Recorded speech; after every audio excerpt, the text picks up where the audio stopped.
Amén. Bueno, consideraciones y advertencias sobre la apologética bíblica contemporánea. Punto 8, números romanos. La semana pasada habíamos comenzado con este punto y estuvimos hablando de la evangelización y la preevangelización. ¿Se acuerdan? ¿Cuál es la diferencia entre la evangelización y la preevangelización?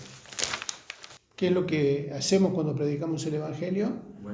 Explicamos lo que significa la buena noticia de salvación. ¿Qué es la preevangelización? Cualquier cristiano, margen derecho del cuadrito, cualquier cristiano la realiza cuando se necesita. O sea, habíamos visto que a veces cuando uno establece un diálogo con alguien y se presentan interrogantes, ¿por qué esto? ¿Por qué Dios permite esto? ¿Vieron las cosas que surgen en una charla? ¿Qué hace la persona que está hablando con nosotros? Nos pide una explicación sobre algo o plantea un interrogante. Entonces ahí es necesario hacer ¿qué? Dar una respuesta. O sea, argumentar, explicar, para que de esa manera se pueda quitar el obstáculo que se pone para la evangelización. Entonces se intenta dar una razón, una respuesta para poder seguir hablando y proclamando el mensaje de salvación. Acuérdense que veíamos que hay una diferencia. La preevangelización es un medio, es una herramienta. No estamos podemos preevangelizar, pero no evangelizar necesariamente. ¿Se acuerdan que habíamos concluido con esa idea? ¿Cuándo se aplica la preevangelización? Solo cuando se presenta una objeción o un interrogante. Su contenido es la doctrina, o sea, la palabra de Dios da respuesta o tiene respuesta para diferentes temas. La enseñanza bíblica, cuando decimos ahí su contenido es la doctrina cristiana, cuando preevangelizo enseño de acuerdo a lo que la palabra de Dios contiene sobre ese tema. Se basa en la razón. ¿Por qué? Porque estoy dando ¿qué? Cuando estás argumentando. Argumentando, estoy dando un argumento que contiene una explicación que intenta ser razonable para la persona. Y en el último punto esclarece la doctrina o intenta esclarecer. Cuando yo preevangelizo, justamente como decíamos ahí en el apunte, lo que intentamos hacer es dejar claro el mensaje para que la persona lo pueda entender. Bueno, decimos, ¿para qué sirve la preevangelización? Bueno, ahí como dice en el apunte y lo citábamos recién, la persona que pone un obstáculo, que pone una excusa o que pone un argumento como un obstáculo para el mensaje del Evangelio, la preevangelización me tiene que ayudar a quitar ese obstáculo, a sacar eso del medio para que el Evangelio pueda cumplir su propósito. Es como que abre una puerta. Claro, ayuda a quitar los obstáculos del medio para que podamos llegar con el mensaje a esa persona. Ahora, no quiere decir que la preevangelización está llevando el mensaje de salvación, sino que está ayudándonos a dar respuestas. Pero podemos estar una hora preevangelizando sin evangelizar, solamente dando argumentos y respuestas. Pero esos argumentos son de la palabra de Dios. Sí, o sea que uno en parte también evangeliza. ¿Lo que hizo Juan el Bautista? Es como que estás abriendo el camino, o sea, y es necesaria la o sea, porque bueno, mejor te topas con una persona que no tiene argumento y está dispuesta directamente a oír el Evangelio. No es obligación preevangelizar, claro. Es cuando se presenta un obstáculo. Cuando se presenta un obstáculo o un pedido Porque por ahí viene una persona necesitada y va directo a lo que él quiere escuchar, que es la buena noticia. ¿Qué tengo que hacer para ser salvo? Ya viene. Ya está preparado. Sí. No, para que te. No, antes te tengo que pegar. ¿Para qué me dijo esto, mi curso? Ahora, vamos a continuar en realidad con el final del primer párrafo que está debajo del cuadrito. Por lo tanto, todos estamos llamados a combatir por la fe que nos fue dada y a dar respuesta cuando se nos demande razón. Judas 1, 1 de Pedro 3:15. Confundir la apologética con la preevangelización puede reducir o limitar su alcance a un solo ministerio cuando en realidad está integrada en todos. ¿Qué dice Efesios 4:13? Hasta que todos lleguemos a la unidad, justo, dice así, se habla en serio, y se habla por eso lo Muy bien. hasta que todos lleguemos a la unidad de la fe y del conocimiento del Hijo de Dios, a un varón perfecto a la medida de la estatura de la plenitud de Cristo. Hasta que todos lleguemos a la unidad de la fe y el conocimiento del Hijo de Dios. Es algo que nos tiene que preocupar a todos, no es para algunos solamente. Pero aparte, ahí en Efesios 4, dice, ¿en qué versículo dice que él mismo constituyó a unos apóstoles? ¿Qué dice? Y él mismo constituyó a unos apóstoles, a otros profetas, a otros evangelistas, a otros pastores y maestros, a fin de perfeccionar a los santos para la obra del ministerio, para la edificación del cuerpo de Cristo. Hasta Bien. que todos lleguemos. Entonces, en los 5 ministerios fundamentales allí en la iglesia, tenemos primero ¿qué cosa? ¿Qué ministerio? Apóstoles. El apóstol. Después, Profetas. profeta. Después, y los últimos. Pastores. Esos 5, ¿qué tienen en común? Están relacionados con algo, Enseñanza. con la palabra. Sí, sí. En cada uno de esos 5 ministerios es fundamental conocer la palabra de Dios porque el apóstol tiene que predicar, evangelizar, enseñar, lo mismo que el evangelista tiene que dar argumentos cuando predica el evangelio, y lo mismo el pastor, el maestro, el profeta. Todos están relacionados con la palabra. Presten atención, esto es importante. ¿Ven? ¿El preevangelismo solamente es para el evangelista? No, para los 5. ¿Se dan cuenta? ¿Por qué? Porque los 5 tienen que dar razones, tienen que enseñar, tienen que explicar, tienen que aconsejar, tienen que guiar. O sea, tienen que estar preparados para enfrentar una situación con la palabra de Dios y dar respuesta. Si yo solamente limito la preevangelización al ministerio evangelístico, estoy cometiendo un error y no estoy entendiendo bien. Por eso el título de este punto 8 dice consideraciones y advertencias. Cuidado con pensar que el preevangelismo es solo para los evangelistas. Porque un maestro en una clase, desde los niños hasta los más adultos, tiene que dar razón, tiene que explicar. Ah, no, yo no, porque yo estoy en la escuela bíblica de adultos, eso es para los evangelistas, los que salen a predicar a la calle. No, no puedo decir eso. Y lo mismo el resto de los ministerios, todos tienen que estar preparados para lo mismo. Bueno, por eso digo que está implícito en los 5 ministerios. Por eso digo, hay que tener ese cuidado de pensar que yo no puedo dar razón de mi esperanza porque no soy evangelista, porque no tengo el don de evangelismo. No, está incluido, está implícito en todo lo que tiene que ver con el ministerio de la palabra.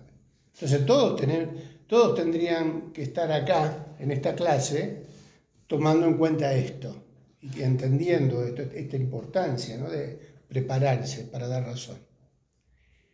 Y en el punto B, continuamos con este título: la apologética no reemplaza la fe, ni la fe debe negar la apologética. Y este es otro problema que hay. Acá es cuando llegamos al punto, ¿se acuerdan que hablábamos del fideísmo? ¿Recuerdan lo que significa eso? Vamos a leer. Primero vamos a leer y después, esto es importante porque acá está un poco la clave, una de las claves de la apologética, cómo entendemos esto de dar razón de nuestra esperanza. Vamos a leer el primer párrafo después del título. Una persona puede convencerse de la existencia de Dios y la historicidad de Jesucristo, pero eso no significa que lo haya recibido como su Señor y Salvador. Esto puede suceder cuando solo preevangelizamos. ¿Se dan cuenta ahora? Se convence, pero Entiende y hasta puede aceptar la existencia de Dios, reconoce que Dios existe y hasta puede también reconocer la historicidad de Jesús. Jesús fue alguien que existió porque en la historia hay registro de su existencia, porque, bueno, marcó un antes y un después. Hay mucha gente que uno habla y sí, ellos reconocen. Sí, yo creo que algo hay, dicen, ¿no? Sí. que creó esto, sí, mirá que... Creen, sí. Hay O sea mucho que ahí ya pueblo nos católico ahorró la que mitad de la guarda. preevangelización. Ya reconoce que hay un Dios, ¿no? O por lo menos Inclusive cree. cuando dicen, viste, qué lindo día, sí, gracias a Dios, dicen. Sí, de cierta manera, no deja de ser una frase, Pero como decimos ahí, eso no significa que lo haya recibido al Señor Jesús como Señor y Salvador. Seguimos.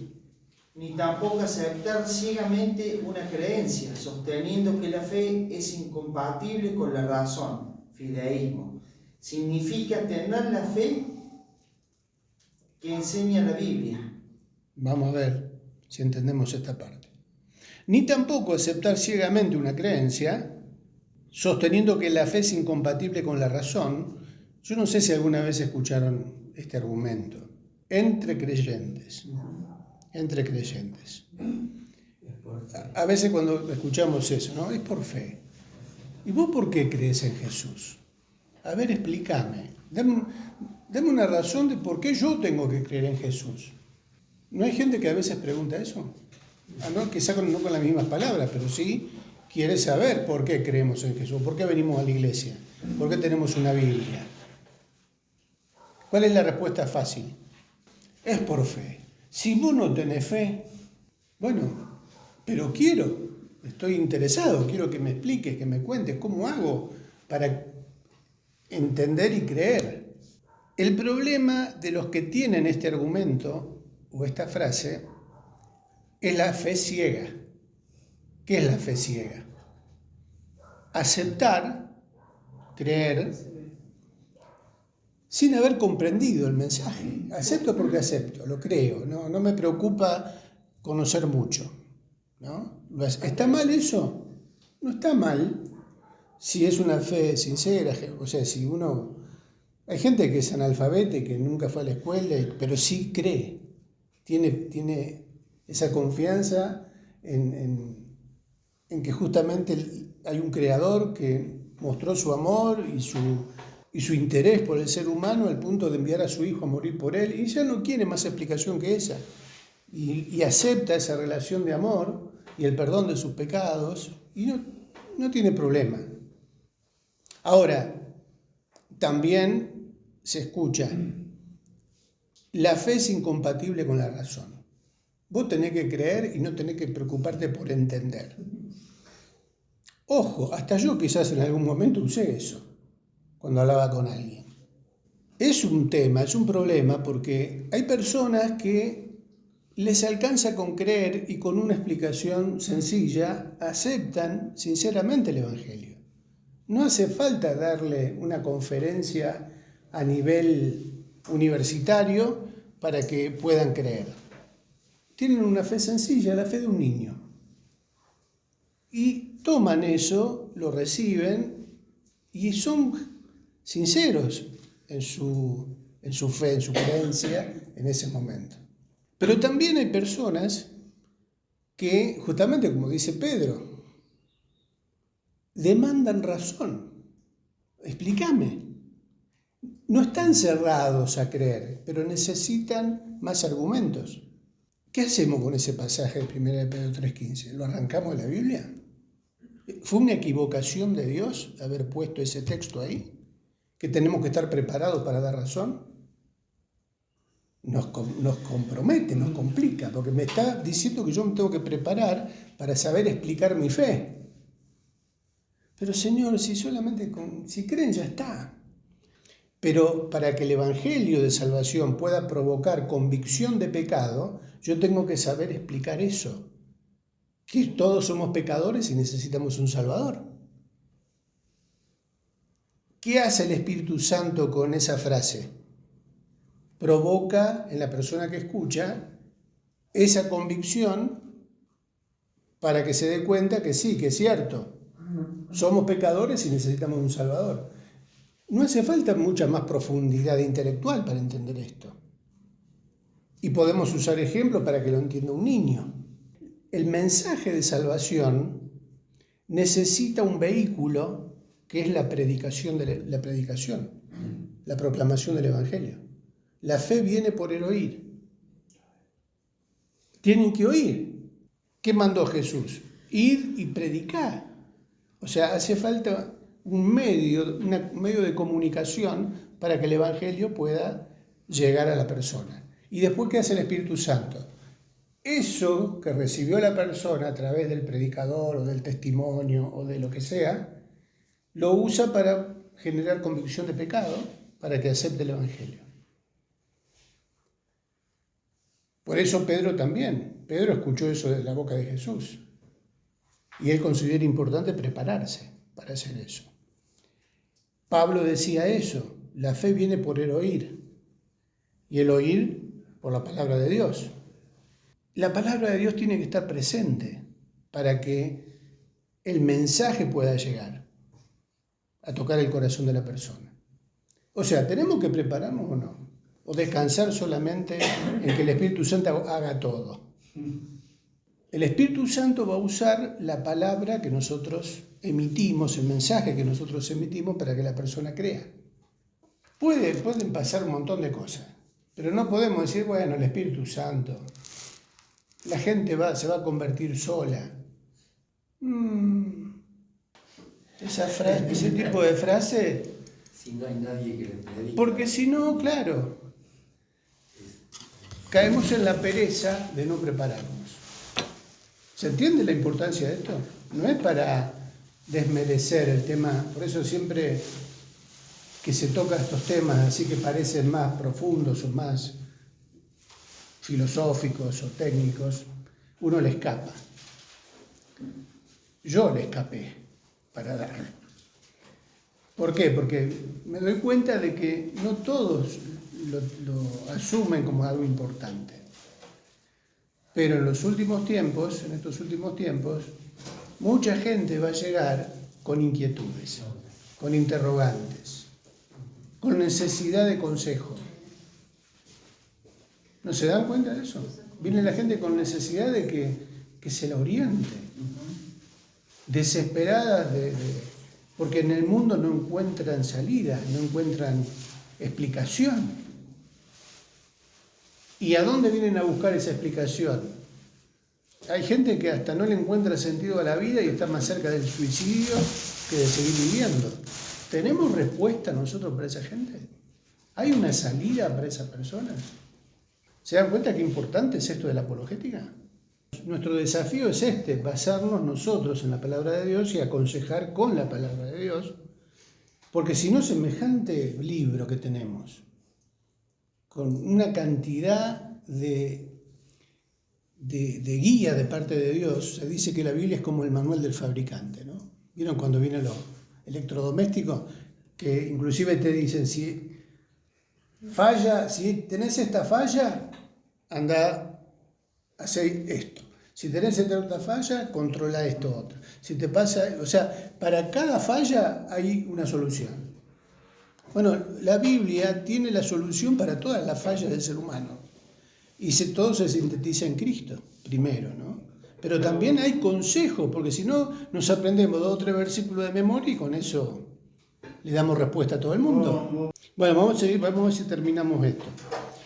Ni tampoco aceptar ciegamente una creencia, sosteniendo que la fe es incompatible con la razón, eso es el fideísmo, significa tener la fe que enseña la Biblia. La fe que enseña la Biblia es mucho más que el fideísmo. ¿Se entiende ahora mejor?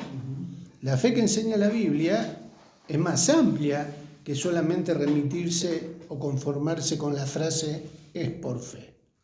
Sí, hay cosas que son por fe, que no las podemos explicar de otra manera, pero hay cosas que sí se pueden explicar.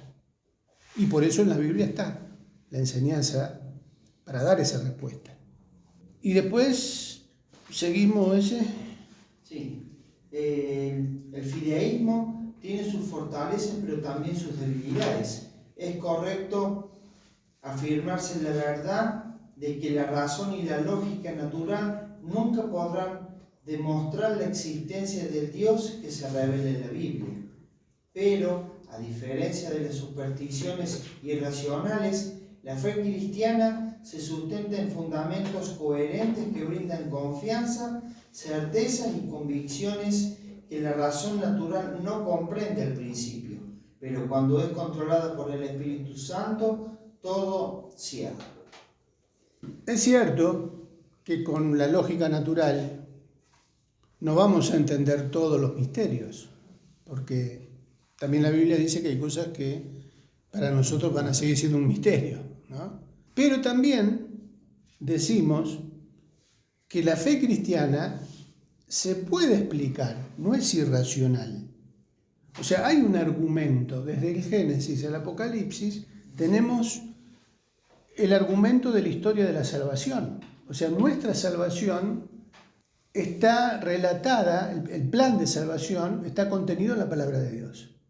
Ya en el Génesis se nos cuenta el origen de la caída, pero también el plan que Dios elaboró para rescatar a aquel que se perdió por causa del pecado. Y ahí aparece la historia de Cristo, la obra de Cristo. ¿Podemos explicar la salvación?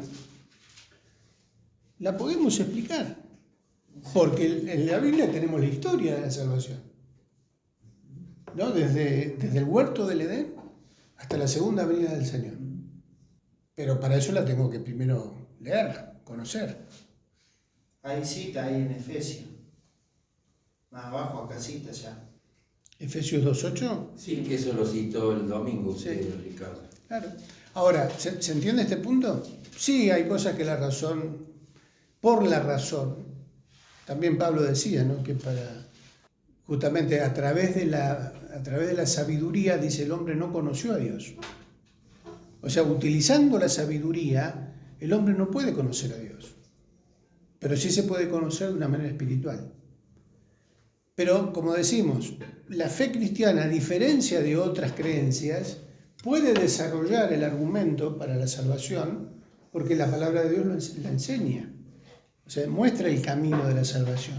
Entonces nosotros podemos explicarle desde un niño, en la escuela bíblica para niños, podemos contarles que Jesús los ama y que, bueno, todo lo que se puede ocurrir. No vamos a buscar ahora historia de la salvación para los niños, pero un niño puede creer, un adulto puede creer, un anciano puede creer, porque el argumento que tenemos para predicar el Evangelio es comprensible para todos, no es difícil. Va tomado de la mano las dos cosas. Claro, acuérdense, la fe viene por el oír. O sea, los que tienen la facultad para percibir el mensaje pueden entenderlo y creer. No es loco el Evangelio. O sea, sí es una locura el Evangelio, dice Pablo, ¿no? Porque pareciera que en nuestra mente, claro, nuestra mente no lo va a poder racionalizar plenamente. Por eso ahí interviene la fe, la obra del Espíritu Santo que convence. Pero tiene que haber un vehículo que transmita el mensaje.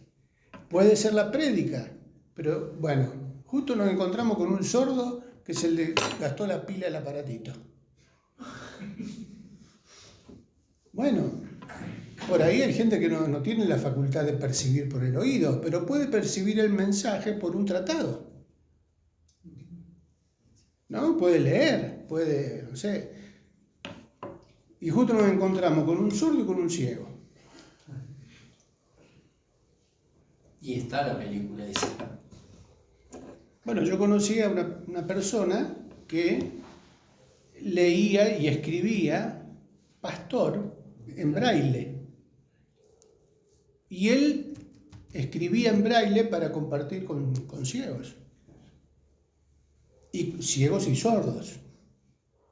¿Cómo recibían el mensaje? Por la escritura en braille. O sea, no hay excusa ahora para no predicar el Evangelio o para no recibirlo.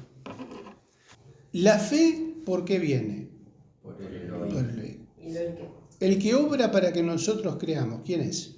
El Espíritu Santo. No el argumento del apologista. Es el Espíritu Santo que toma el argumento y produce convicción de pecado. ¿Cuál es la condición para creer? ¿Creer qué? La obra de Jesús, que Él derramó su sangre. Cuando nosotros decimos que creemos en el mensaje de salvación es que nos da la noticia de que alguien vino, pagó nuestra deuda, que para nosotros era impagable, ya saldó esa deuda derramando su sangre, y si yo creo que con esa obra ya es suficiente, soy salvo. ¿Y ahí qué implica eso? Que no necesito agregar más nada para mi salvación. Sí, Eso no, es pero, Ricardo, pero digo, ahí está el fundamento para aquellas personas que piensan que aparte de la fe, es como que no alcanzó con la obra de Cristo, tengo que hacer algo más. Alcanza, a mí me han dicho, alcanza con creer solamente, no tengo que hacer algo más. El ladrón en la Bueno, cruz. o sea, El caso más. tenés que hacer algo más, ser obediente, guardarlo y cumplir. Pero ya no es por obras. Claro. O sea, las obras que vienen como consecuencia de que yo entendí de un corazón aparte agradecido por claro, por lo que porque hizo la estoy vida. agradecido por el amor de Dios y el perdón de mis pecados, voy a hacer las obras que Dios preparó de antemano para que yo haga. ¿Cuál es el problema con nuestro chip que tenemos incorporado de la Iglesia Católica, o no solo de la Iglesia Católica, de las tradiciones culturales? Porque hasta de las tribus más antiguas hacían sacrificios, ¿para qué? Para agradar a los dioses. Y no solamente los griegos, los romanos, no, acá en América, todo era como que hay algo dentro del hombre que lleva a hacer algo más para acallar su conciencia o tranquilizar su conciencia. Si yo tengo que hacer eso, ¿estoy creyendo en la obra suficiente de la cruz para darme la salvación? ¿O estoy dudando y por eso tengo que agregar algo más? Evidentemente, si yo estoy inseguro de mi salvación y pienso que tengo que sumar más cosas, es porque todavía no entendí la gracia. Entonces, el hacer algo tranquiliza mi conciencia. ¿Qué es eso? Autoengaño. Me estoy autoengañando porque de esa manera, ¿qué hago? Cumplí. Vine a la iglesia, tengo asistencia perfecta, vengo todos los domingos. Sí, ¿y Ezequiel qué falta? Está en el horno. O hasta involucrarse en los ministerios de la iglesia. Yo sirvo. Yo vengo y hago algo. Yo leí en todos los cursos ese. Eso también. Esa es otra. Hago todos los cursos. Ricardo, lo que usted está diciendo, los judíos, los fariseos, que eran expertos en la palabra, viendo lo que estaban viendo, Jesús le puso ese tropiezo, ellos conocían la palabra y estaban viendo y vieron las obras y no podían entenderlo. O sea, ¿por qué no podían entenderlo? porque Dios le había cegado el entendimiento a ellos. Pero, ¿cuál fue la razón? Ahí Jesús les explica. Por la ¿A quién escuchaban? ¿De quién estaban cerca ellos? La fe. ¿Las obras de quién hacían? Sí. Porque Jesús les plantea, ¿por qué no entienden mis palabras? ¿Por qué no aceptan lo que yo les digo? ¿Por qué me quieren matar? Ustedes hablan porque prestan sus oídos. ¿Su padre quién es? Vosotros sois de vuestro padre el diablo, y las obras de vuestro padre queréis hacer. Hay una realidad espiritual. Por eso no les alcanza, o sea, el hecho de que sean hijos de Abraham y que ellos descansaban en eso, era un autoengaño. Porque Jesús los confronta y les dice, ¿me quieren matar? Sí, sí. ¿No se dan cuenta que hay una incoherencia? No es solamente porque son hijos de Abraham que van a ser justificados, porque el fruto es de muerte. O sea, los confronta con su autoengaño. Confiaban en su pertenencia al pueblo escogido. ¿Eso los va a salvar? Es un tema interesante, que hay que saber explicarlo. Bueno, a nosotros nos educaron de chiquito en ese estilo, en esa tradición religiosa. Teníamos que cumplir con los ritos, bautismo, ni bien nacés, después el catecismo, tomar la primera comunión. La segunda, la tercera, no alcanza. Bueno, asistir, ir a la iglesia de vez en cuando, aunque sea para Semana Santa, confesarte de vez en cuando, cumplir con las, ¿cómo se llama? Los sacramentos. Entonces, de esa manera, ¿qué se nos enseñaba? Estás en gracia de Dios. Aunque después tu vida sea un desastre, si uno cumplía con eso, estaba con la conciencia tranquila. Autoengaño. Nos engañamos pensando que con eso tenemos el cielo ganado. Ahora, ¿le echamos la culpa a la Iglesia Católica o siempre le pasamos la factura a la Iglesia Católica? Lo que pasa es que ahí hay una mala enseñanza, Bueno, Ricardo. en la Iglesia Evangélica, ¿no pasa lo mismo? Puede pasar, sí, autoengañándolo. Hay personas en la Iglesia que llegan a la Iglesia Por autoengañadas. ahí a lo mejor predican todos los domingos, los jueves, y no entendemos. Bueno, por eso. Entonces, quiere decir que, fíjense cómo se filtra últimamente doctrinas diabólicas dentro de la Iglesia y se las acepta como si nada, pensando que está todo bien. Y no está todo bien. Porque yo no puedo confiar en que por hacer algo, poner plata, sembrar, hacer pactos, ya está, listo. Tengo mi terrenito en el cielo garantizado. Ese no es el Evangelio de Y salvación. bueno, son falsos maestros eso, Ricardo, llevan falsas doctrinas. El hecho de asistir regularmente a la iglesia, cumplir con las tradiciones y todo eso, listo, cumplí con Dios. Yo me doy cuenta, charlando con hermanos que vienen ya hace tiempo, y hermanos queridos que a veces dicen, no, yo cuando estoy en la casa del Señor estoy bien. No veo la hora de venir a la casa del Señor porque acá me siento bien. Y a veces, en alguna ocasión, me tocó, visitarlos en la casa. En la casa era nada que ver, todo un caos. No veo la hora de que venga la reunión. Pero Sí. Una incoherencia. entonces hay que ministrarles y mirá, no es así. Los días de reunión son días en donde podemos juntarnos para alabar al Señor, darle gracias. Eso de cargar pilas, yo vengo para cargar pilas. ¿Qué? ¿Te vas de la iglesia y se te descargan las pilas? Claro. ¿Por qué? Porque venimos con ese chip, con ese pensamiento que forma parte del inconsciente colectivo. Pasa a nivel general. Entonces hay que cambiar ese chip. Y por eso la apologética interna. ¿Se acuerdan cuando hablábamos, es más necesaria últimamente la apologética interna que la externa? ¿Se acuerdan la diferencia entre las dos?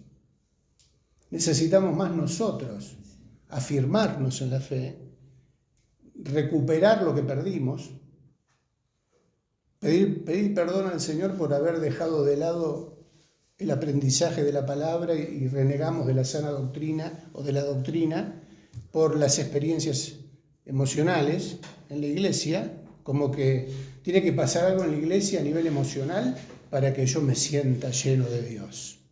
Lo que te llena de Dios es el Espíritu Santo a través de la palabra.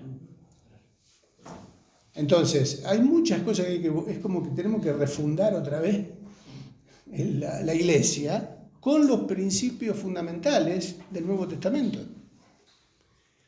Por eso, hay cosas que nos cuesta entender o aceptar, o que nos mueve la estructura, porque resulta que no es que nos enseñaban mal, aprendimos mal, o preferíamos autoengañarnos aplicando lo que escuchamos de un púlpito o lo que leemos de la palabra de acuerdo a mi conveniencia y mi comodidad.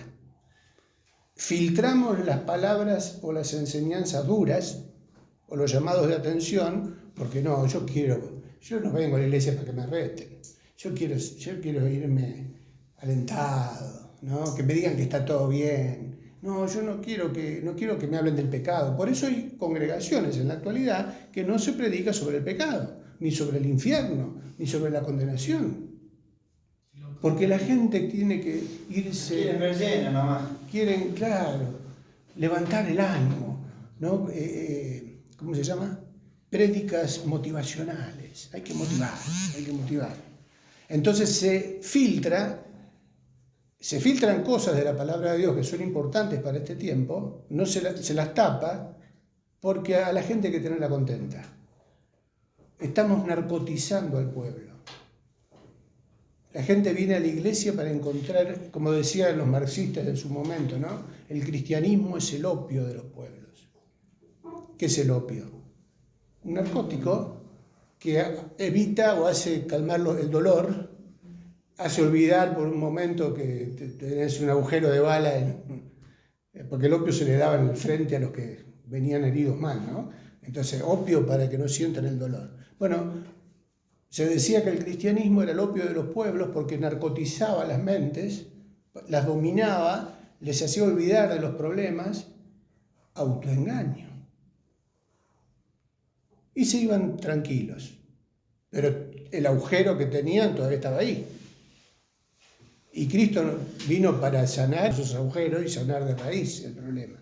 Si nosotros lo ocultamos, si ocultamos la información que la palabra de Dios tiene para dar salida a los problemas, somos nosotros responsables por tapar esa información y Dios nos va a pedir cuenta a nosotros. ¿Es importante prepararse para dar respuesta o no? ¿Seguimos la semana que viene? Y ya se Estoy terminó. con Mario con muchos temas. Me voy hoy. Zafamos que lo... Ahora, yo no terminamos el quisiera- punto de esto. Ricardo, no, yo quisiera que usted me dé razón de esto. ¿Por qué si Jesús con el Padre uno era? Dice, el Padre y yo somos uno. ¿Por qué Dios le dice esto, engruesa el corazón y agrava sus oídos y ciega sus ojos? ¿Por qué después Jesús le habla de que son, o sea, porque ellos se recostaban en Abraham? O sea, ahí hay dos mensajes distintos. ¿Por qué fue engrosado el corazón del pueblo? Porque hay varios pasajes también donde habla justamente de eso. Que sus oídos, ¿se acuerdan cuando hablábamos de el espíritu de estupor? ¿Quién puso el espíritu de estupor? Dios. Dios, no el diablo. Sí, dice. Pero eso vino como consecuencia ¿de qué? De que ya le habían dado la espalda a Dios, no querían oír su voz, se habían rebelado, desobedecieron. Vino como consecuencia del pecado que dio origen a que Dios enviara ese espíritu de estupor. No fue arbitrario, ¿no? Que Dios dijo, bueno, hoy se me ocurre endurecerles el corazón para que no crean. No, ese endurecimiento vino como consecuencia ¿de qué? De la desobediencia del pueblo, de haberle dado la espalda a Dios, de haber elegido por otros dioses. Bueno, ¿ustedes quieren ese camino?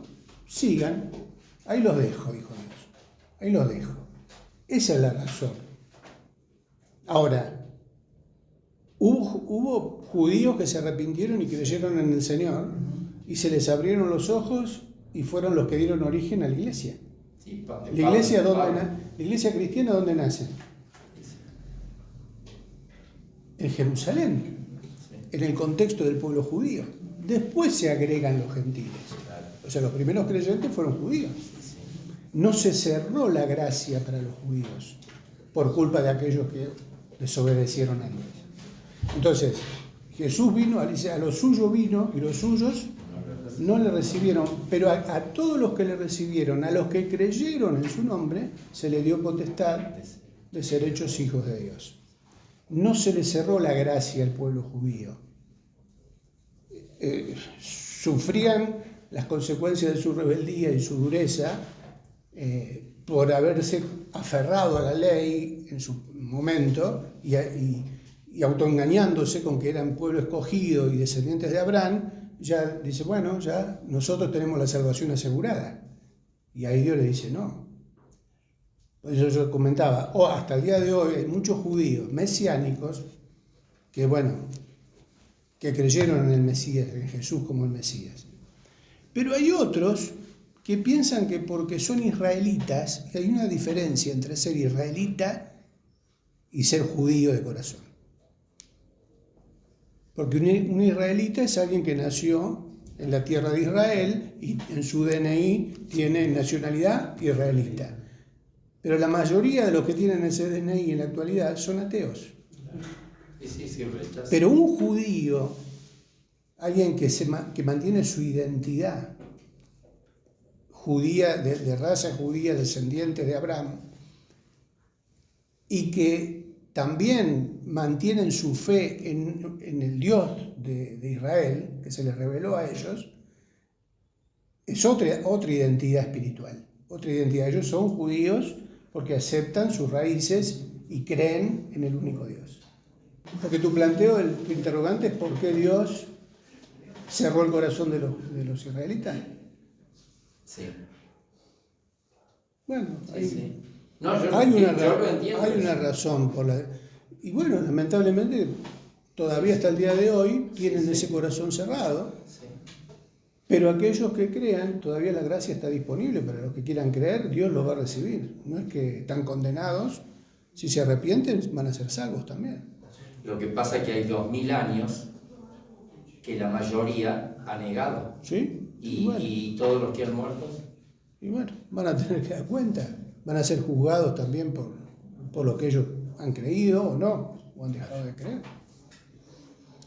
Bueno, vamos a orar. ¿Quién nos va a guiar? Gracias, Señor, por un día más de vida, Señor. Gracias por poder venir a la clase, Señor, a aprender más de ti, Señor, de tu palabra, conocerte cada vez más. Gracias por